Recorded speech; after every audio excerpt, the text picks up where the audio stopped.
অহা মে 10 তাৰিখৰ পৰা জুনৰ 10 তাৰিখৰ ভিতৰত অসম আৰক্ষীত আমি 16,000 নতুন যুৱক যুৱতীক আমি আদৰণি জনোৱাৰ বাবে নিজকে প্ৰস্তুত কৰি তুলিছো।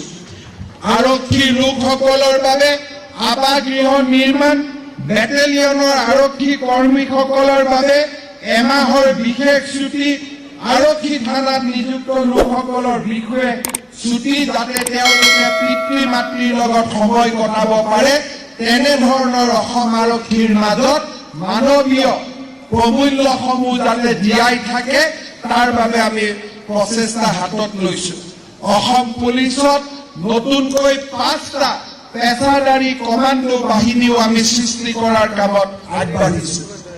অসম আৰক্ষীৰ বাবে উন্নত আৰক্ষী থানা, কোৱাৰ্টাৰৰ সৈতে আৰক্ষী থানা, ট্ৰেঞ্জিট কেম্প, VIP বেৰেক আৰু ট্ৰেঞ্জিট ডিউটিত যোৱা আৰক্ষীসকলৰ বাবেও আমি বাসস্থানৰ ক্ষেত্ৰত গুৰুত্ব আৰোপ কৰিছো।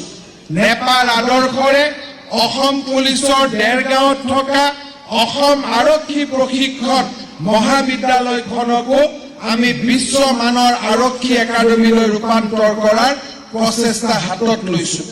ইণ্টাৰনেট সংযোগ প্ৰদৰ্শন, ইণ্টাৰনেট সংযোগ স্থাপন আৰু আৰক্ষী থানাসমূহক বিভিন্ন ধৰণে সক্ৰিয় কৰি আমি থানাসমূহৰ পৰাই অপৰাধ আৰু অপৰাধীৰ বিৰুদ্ধে যুঁজাৰ এক বিশাল পৰিকল্পনাও যোৱা 10টা মাহত আমি বাস্তৱত ৰূপায়ণ কৰিব পাৰিছো।